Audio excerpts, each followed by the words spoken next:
সারাদিন কি করো? আমার অফিসে যাওয়ার মতো একটা শার্ট ধোয়া নাই। আমি সারাদিন নাকটাই না ঘুমাই, দেখো না? তাই তো মনে হইতেছে সারাদিন কোনো কাজ কাম নাই, কোনো কামই ঠিক করে দেখি করো না। আচ্ছা আরো দুইটা বানাই দাও, তাহলে সারাদিন রাত 24 ঘন্টায় ঘুমাইতে পারবো। বাচ্চা অনের পর পাইছো একটা সুতা, কিছু হইলি বাচ্চা লেগে পারে না কেন? বাচ্চা কি তোমার ধৈরা ভাই? একটা রাতেও কোলে নিয়ে সবাই খালি সারাদিন কয় তোমরা বাচ্চা কাচ্চা কবে নিবা। আমাকে ঘরটা কেমন যেন ফাঁকা ফাঁকা, তাই না? সত্যি আমাকে ঘরটা একদম ফাঁকা।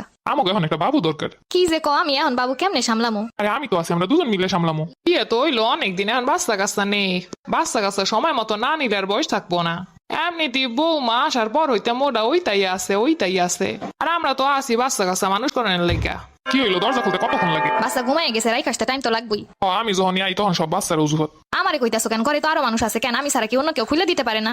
একটা বাচ্চা তোমারই ওই সরকার হয় নাই, দূরে মানুষ বাচ্চা নিয়ে সব কাম করতেছে, উনি দরজাটা খুলতে পারে না। বাচ্চা পালন তো খুব সোজা। কই কই টেবিলে খাবার দাও। রান্না এখনো শেষ হয় না, কিছুক্ষণ অপেক্ষা করো। 2টা বাইজে গেছে, এখন রান্না শেষ হয় না মানে? আরে বাবু ঘুমাইছে মাত্র, কাম করতে তো টাইম লাগবেই। কি যে করে ঘরের মধ্যে সারাদিন সারাদিন কি করো? আমার অফিসে যাওয়ার মতো একটা শার্ট ধোয়া নাই। আমি সারাদিন নাকটাই না ঘুমাই, দেখো না? তাই তো মনে হইতেছে সারাদিন কোনো কাজ কাম নাই, কোনো কামই ঠিক করে দেখি করো না। আচ্ছা আরো দুইটা বানাই দাও, তাহলে সারাদিন রাত 24 ঘন্টায় ঘুমাইতে পারবো।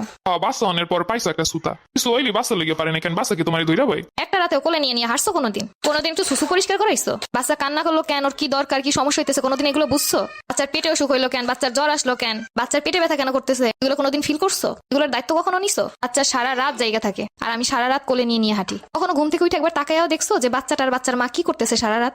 আমি বুঝি কিছু করি নাই, সিজারের পরে তো সে আমি কোলে নিয়ে ঘুরলাম। এটা ছিল 5-6 দিনের জন্য, কিন্তু হওয়ানোর পর থেকে যা কারণে আমারই করা লাগতেছে, সব দায়িত্ব আমার উপরে। কই আম্মা তো কত কি করে দেয় তোমারে।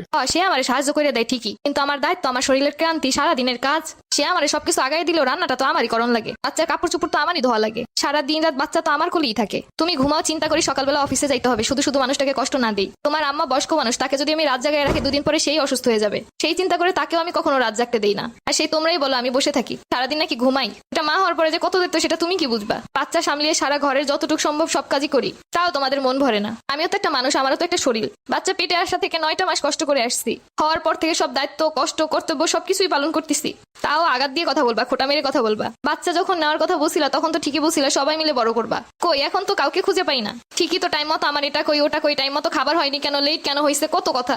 বাচ্চাটাকে নিয়ে খাওয়ার টাইম টুকু পর্যন্ত পাই না, তুমি তো ঠিকই টাইম মতো খেয়ে উঠে চলে যাও। কই একটাবার তো বলো না যে আমি বাচ্চাটাকে রাখতেছি, তুমি খেয়ে আসো। একটা মেয়ে মা হওয়ার পরে তার স্বামীর সাপোর্ট অনেক বেশি দরকার, সেই তুমি তো আমার কষ্টটাই বুঝলা না। ইনকাম করে নিয়ে আসলে সংসার চালালেই বাবা হওয়া যায়, কিন্তু একটা মা হতে গেলে অনেক দায়িত্ব, অনেক কর্তব্য, সব করেও মন পাওয়া যায় না অন্যদের। আবার কথা বাদ দিলাম, তুমি তো আমার হাজবেন্ড, তুমিও আমাকে না বুঝলে আমি কই যাব? তুমি আমাকে আগলে না রাখলে, আমার কষ্ট না বুঝলে আমাকে কে আগলে রাখবে? আমার সন্তানকে আমি আগলে রাখছি, তোমাকে আগলে রাখার জন্য তোমার বাবা মা আছে, কিন্তু আমাকে আগলে রাখার মতো কে আছে বলো? তোমার হাতেই তো আমার বাবা তুলে দিয়েছিল, তাহলে তুমি যদি আগলেই না রাখতে পারো তাহলে কেন নিয়ে আসছিলে সেই দিন? আমার দুঃখ কষ্টই যদি না বুঝো তাহলে সেদিন বাবাকে বলতে আপনার মেয়ে আমাকে হাতে তুলে দিতে হবে না, আপনার মেয়ে। তো তোমাকে আগলে রাখার মতো এখানে আমি ছাড়া তো কেউই নেই, তোমার অনেক কষ্ট হয়ে যাইতেছে তাই না?